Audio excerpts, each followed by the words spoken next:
Olá a todos, meu nome é Marisa Trevisani.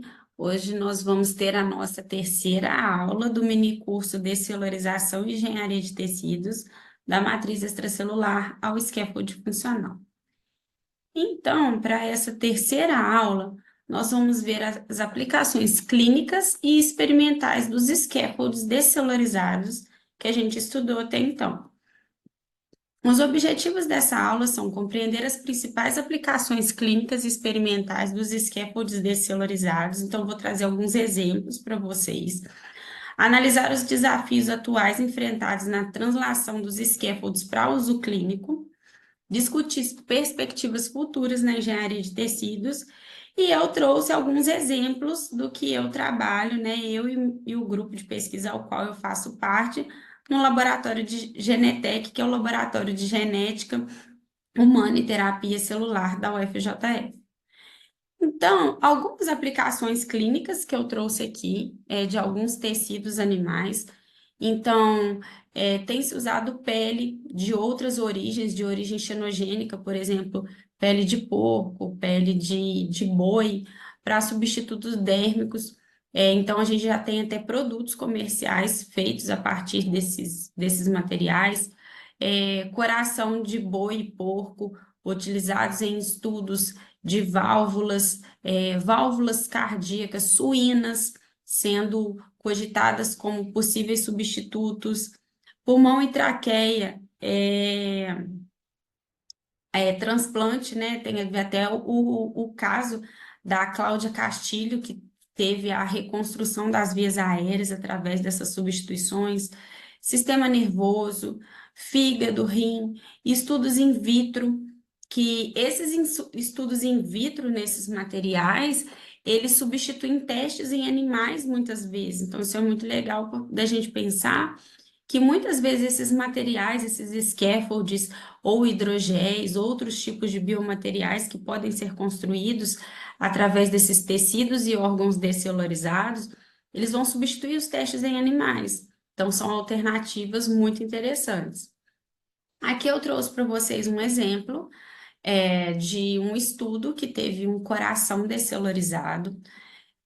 Foi o primeiro órgão descelularizado inteiro. É muito comum a gente ver trabalhos com tecidos descelularizados. Órgãos descelularizados são mais trabalhosos né, de utilizar em pesquisa, porque a gente tem que fazer perfusão, né, o reagente ele tem que passar por todo o órgão para ele poder fazer a descelularização. Então, nesse caso, a gente vê uma mudança da coloração do órgão, né? No final, o coração ele está bem esbranquiçado, praticamente translúcido, e na análise de HE, que é a hematoxilina e eosina, a gente vê uma mudança na estrutura da matriz, a gente vê ausência de núcleos também, e esse estudo ele foi muito importante para a compreensão dessa descelularização de um órgão inteiro, da possibilidade de usar esse órgão inteiro num transplante, e eles recelularizaram esse coração, então eles descelularizaram e recelularizaram esse coração com células cardíacas, e ele foi recelularizado e ele ficou viável por alguns dias. Então foi um estudo muito legal no caso, né? Aqui um outro exemplo, onde eles fizeram a descelularização do coração também. Nesse caso, eles utilizaram lá dois tipos de detergente, o SDS e o Triton, para fazer essa descelularização. E depois eles recelularizaram células-tronco de linhagens cardíacas, e essas células-tronco se diferenciaram em células de linhagem cardíaca, e, se eu não me engano, esse estudo ele cita que o coração ele até teve um batimento. Então, são estudos aí muito legais. Aqui, um estudo com pele, né? Com pele de porco descelularizado, mostrando que a pele de porco ela se parece muito com a pele humana quando a gente compara os componentes principais da matriz. E aí eles botaram nesse estudo, né, esse artigo, ele traz várias comparações de protocolos diferentes de dessalorização de pele, porque é um estudo muito interessante quando a gente pensa em queimaduras, reparo tecidual. Então, a pele de porco, ela tem um potencial muito grande de ser utilizado nesse tipo de estudos, por ela ter essa proximidade de componentes em relação à pele humana e também a questão de ser um material biocompatível quando está descalorizado, desses componentes, desses usos e enxertos, queimaduras. Então, tem todo estudos atrás disso, né? São possibilidades muito grandes. E a gente vê lá ó, os componentes bem parecidos também. Aqui, o estudo com espinafre que eu tinha citado para vocês, esse estudo ele foi muito legal. Eles pegaram as folhas do espinafre, descelularizaram por perfusão, o reagente ele passa por dentro da folha e depois eles injetaram lá sangue e recelularizaram esse espinafre e mostraram com essa injeção de sangue aqui eles mostraram que eles mantiveram as nervuras da folha preservadas no processo de descelularização. Então, é uma possibilidade de uso de tecido vegetal. Quais são os impactos para a medicina regenerativa desses estudos com tecidos descelularizados? A gente vai ter uma estrutura tridimensional biológica e relevante. A gente pode ter uma melhor integração com o tecido receptor, visto que a gente vai diminuir o risco de rejeição imunológica. Aplicações diretas na reconstrução de tecidos e órgãos. Uso como modelo in vitro para estudos farmacológicos. Muitas vezes a gente não vai precisar de testes em animais. E potencial substituto ou suporte para órgãos e tecidos. Então, essa parte de tecidos descelularizados abrem portas para alternativas diversas de aplicações de reparo tecidual, substituição de órgãos, mas a gente enfrenta algumas barreiras com esses estudos, que é a variabilidade na descelularização. Se vocês pesquisarem um tecido, por exemplo, o tecido ósseo, vocês vão ver que tem vários artigos que trazem vários protocolos diferentes de descelularização. E então, para cada tipo de tecido, a gente pode ter vários tipos de protocolos diferentes de descelularização. E aí a gente vai ter que pensar em qual protocolo a gente vai ter uma, uma ação mínima em cima da matriz, uma perda mínima de componentes. E também essa quantidade de protocolos diferentes pode fazer com que a gente fique um pouco confuso quando a gente vai trabalhar, e aí a gente tem que fazer muitos testes para estabelecer os nossos protocolos ouro dentro do laboratório, quais são os melhores protocolos, os melhores reagentes para um tipo de tecido específico que a gente está trabalhando. E a gente pensar também na recelularização, porque a ideia é a gente descelurizar e recelularizar com células humanas. Então, esses estudos in vitro de recelularização, eles são muito relevantes quando a gente pensa que no futuro a gente pode usar esses materiais com essas células num possível enxerto, num reparo tecidual, numa substituição de órgão. E a gente pensar nessa recelularização como uma coisa uniforme. E aí a gente enfrenta alguns desafios, porque, por exemplo, tem órgãos que têm uma quantidade de células e uma diversidade de células muito grande. Então, será possível mimetizar essa recelularização in vitro no laboratório? Então, são coisas a se pensar. Problemas relacionados à vascularização. Quando a gente tem um scaffold, né, um tecido muito denso, muito grosso, né, de uma espessura muito grande, ou um órgão inteiro, até que ponto a gente consegue descelularizar esse órgão, esse tecido de forma homogênea, e até que ponto a gente consegue restabelecer essa vascularização desse tecido após a descelularização. Também tem a questão dos testes relacionados à FDA e à Anvisa. A Anvisa e a FDA, elas preconizam vários testes que são necessários para que tecidos, órgãos descelularizados se tornem produtos, se tornem de fato utilizados em testes clínicos, se tornam disponíveis para um hospital, para o sistema particular, para o sistema único de saúde, né, o SUS.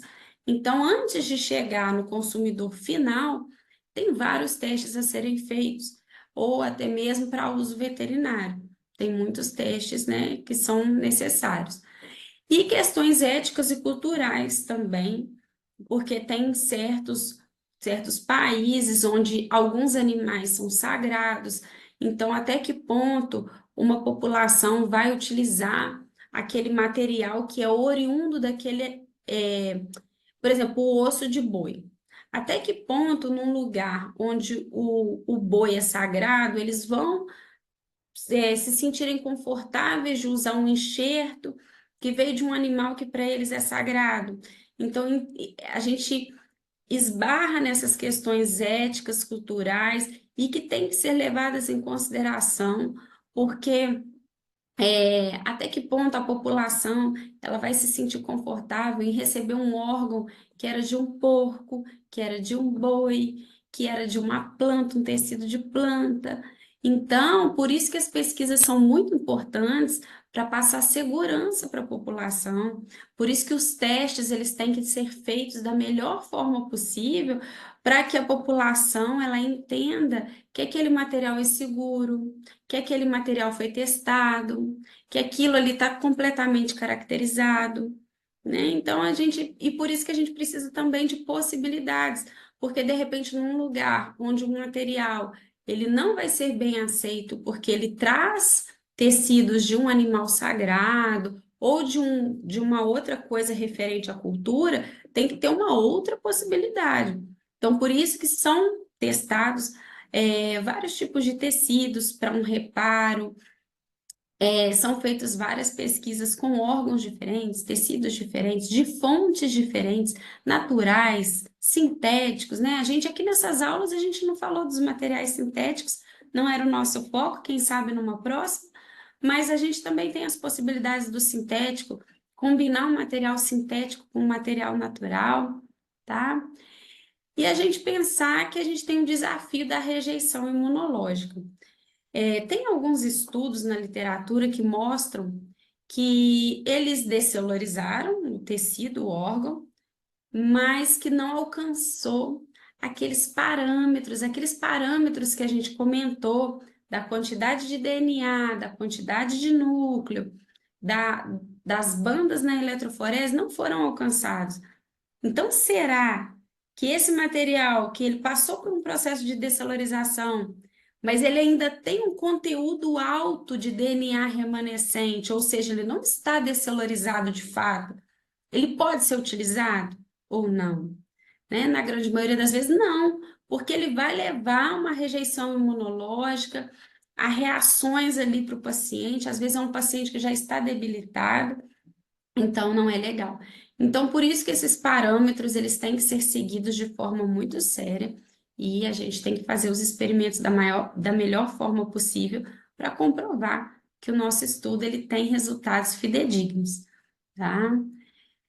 A recelularização, muitas vezes, ela não é um processo fácil, quando a gente pensa que a gente tem vários tipos de célula dentro daquele tecido, que essas células elas precisam conviver. Então, num primeiro momento, a gente vai testar um tipo de célula, a gente vai testar se aquele material é citotóxico ou não. Então, para a gente pensar num tecido, num órgão que foi descelularizado, ele vai ser recelularizado, muitas vezes a gente não está levando em consideração, será que a gente vai conseguir de fato mimetizar um órgão que foi descelularizado? A gente vai conseguir colocar todas aquelas células? Ou a gente vai colocar um tipo celular e a gente vai estudar aquele um tipo celular? Muitas vezes essa recelularização ela pode ser feita com o uso de bioreatores, com o uso de equipamentos que vão manter esse tecido ou esse órgão em movimento, né? Tem uns bioreatores que ficam rodando dentro da incubadora para evitar que as células se prendam ao plástico dos tubos, ou que elas façam adesão na placa. Fica movimentando para que ela tenha uma preferência pelo tecido, ou órgão e não pelo plástico. Então, é um jeito de tentar recelularizar. Então, tem várias estratégias, né, que podem ser utilizadas. Personalização e bioimpressão. A partir do tecido descelularizado, nós podemos desenvolver hidrogéis, que são um tipo de biomaterial e que pode ser utilizado na impressão 3D, onde a gente ainda pode combinar esses hidrogéis com as células do próprio paciente. Então, isso é muito interessante, porque se eu estou usando a célula do próprio paciente para cultivo, ou no scaffold, ou no hidrogel, o risco de rejeição é muito baixo. Então, a gente pode imprimir, né, com o hidrogel, às vezes uma estrutura para usar no próprio paciente, para fazer um reparo tecidual, com o uso das células do próprio paciente. Nessa impressão 3D, tem desafios, principalmente em questão da vascularização, como que a gente vai vascularizar, né, o que foi bioimpresso. Já estão tendo técnicas diferentes, né, de impressão 3D para tentar estabelecer essa vascularização. Então, são muitas alternativas que a gente tem em relação à impressão 3D. A gente pode bioimprimir, colocar a célula depois, pode já imprimir com a célula no meio ali do hidrogel. Então, são muitas alternativas. Então, aqui eu trouxe um exemplo, né, dessa notícia de 2019, onde pesquisadores imprimem o primeiro coração 3D usando as células do próprio paciente. Então, quando a gente usa esses tecidos descelularizados, a gente pode montar hidrogéis, combinar com células do próprio paciente e, e utilizar nas pesquisas, pensando nos reparos e substituições teciduais de órgãos, e também na criação de scaffolds inteligentes. Então, tem muitas pesquisas utilizando esses scaffolds descelularizados, com sensores de liberação controladas de fármacos, de hormônios, que vão ter respostas específicas quando expostos a um pH específico, a uma temperatura específica, a um sinal inflamatório, e que permite até mesmo o monitoramento dessas liberações. Aqui eu trouxe um exemplo de uma imagem de um artigo, onde eles inseriram num hidrogel um fator eles encapsularam esse fator de crescimento, que foi muito importante para a migração de células epiteliais in vitro e para um reparo em vivo. Então, são, né, uma alternativa incrível para ser utilizada desses scaffolds inteligentes. E esses scaffolds, eles são utilizados também para teste de fármaco, como eu falei para vocês, que diminui os testes em animais. E a gente pensar na medicina personalizada. Na UFJF, que é a Universidade Federal de Juiz de Fora, que é onde eu faço meu pós-doc, tem um grupo de pesquisa que eles trabalham com impressão 3D, auxiliando na ortopedia. Então, aqui eu trouxe uma imagem que me lembra muito esse experimento que eles fizeram. Um grupo de ortopedistas daqui da cidade de Juiz de Fora, eles iam fazer uma cirurgia ortopédica, que era uma cirurgia difícil, que era uma cirurgia que apresentava riscos para o paciente, e que nesse caso, esse grupo, eles, a partir de imagens de radiografia, eles imprimiram em material plástico o osso que ia ser operado, e eles fizeram toda uma guia, todo um planejamento em cima daquela peça plástica antes de fazer a cirurgia no paciente, e foi um sucesso a cirurgia por causa desse uso dessa tecnologia. Então, isso é muito legal. E pensando na área do nosso minicurso, que é a descelularização, a gente pode pensar no uso de tecidos descelularizados sendo implantados em pacientes com as suas próprias células, minimizando o risco de rejeição, estudando o paciente ali da sua forma individual, buscando revolucionar a questão de enxertos, de transplantes, por exemplo, de enxerto ósseo, né, a gente pensar no meu caso da minha pesquisa, eu descelularizar um osso de boi, recelularizar esse osso com as células do paciente e usar esse osso de boi ou em pó ou na forma de hidrogel para um reparo ósseo. Então, é fantástica essas possibilidades que a gente tem e a gente vem caminhando para um aumento muito grande pela busca e por pesquisas em cima da medicina personalizada, que é a gente enxergar o indivíduo de forma única e que ele tem ali uma demanda única também. Aqui eu gostaria de comentar um pouquinho com vocês da minha pesquisa.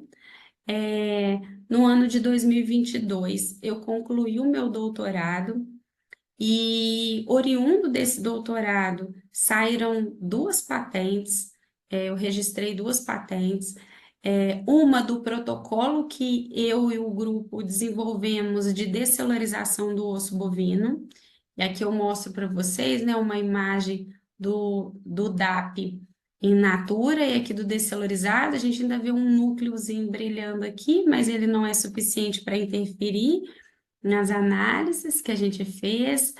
Aqui as fotos, então, olha como é que o osso in natura, eu trabalho com osso trabecular, ele é bem vermelhinho, né? Ele tem muito sangue, e no final o osso descelurizado, ele é mais branquinho, então a gente tem uma mudança na coloração, a gente tem uma diminuição do conteúdo de DNA, e hoje eu trabalho com os estudos in vitro e in vivo desse material. Eu transformei esse osso descelularizado em pó, e aí a gente utiliza esse pó de osso nos estudos in vitro e in vivo. A gente está analisando o reparo ósseo em ratos Wista, utilizando esse osso descelularizado. E estamos tendo resultados incríveis, assim, tem aberto aí muitos caminhos. Aqui eu trouxe até uma foto da histologia, né, do fêmur do rato. Quando a gente compara com um grupo que não recebeu o tratamento, tem uma atividade imunológica de inflamação muito grande. O grupo que recebe o osso descelularizado, o reparo ósseo, ele já é percebido com poucos dias após a aplicação. Então, isso traz uma possibilidade muito grande de reparo ósseo eficiente, mais rápido, trazendo uma qualidade de vida para o paciente. E a partir desse osso descelularizado, também desenvolvi um hidrogel a partir desse osso descelularizado. Esse hidrogel, o protocolo de obtenção dele e o produto que ele também foi depositado como patente no ano passado. E eu cheguei esse ano, no começo desse ano, eu ganhei um prêmio num evento de inovação com esse hidrogel, e eu fiquei muito feliz, porque é uma pesquisa muito importante para o nosso grupo. E também estamos fazendo testes in vitro e in vivo a partir desse hidrogel, e estamos tendo resultados promissores também. No nosso laboratório, a gente trabalha com outros tipos de tecidos. Eu não trouxe muitas fotos, muitas informações dos outros tecidos, porque a gente está com os artigos submetidos, então, infelizmente, não pude trazer muitas fotos. Do meu eu pude, porque já está publicado, Lá no laboratório a gente trabalha também com cartilagem bovina, pele de tilápia, taioba, espinafre, espada de São Jorge. Então a gente trabalha com tecidos animais e vegetais, todos eles a gente descelulariza. São protocolos diferentes para os tecidos. Taioba e espinafre a gente ainda usa o mesmo protocolo, mas dos outros tecidos são protocolos diferentes, mostrando a importância da gente estudar o tecido que a gente está utilizando, qual vai ser o melhor método de descelularização, da descelularização da cartilagem bovina. O nosso grupo também patenteou o protocolo de descelularização. A gente desenvolveu hidrogéis derivados da matriz cartilaginosa também descelulorizada. A pele de tilápia descelulorizada, ela tem sido apontada, né, no nosso grupo de pesquisa como um biocorativo que vai ter muito potencial de uso. Em breve nós vamos publicar o artigo, já está submetido.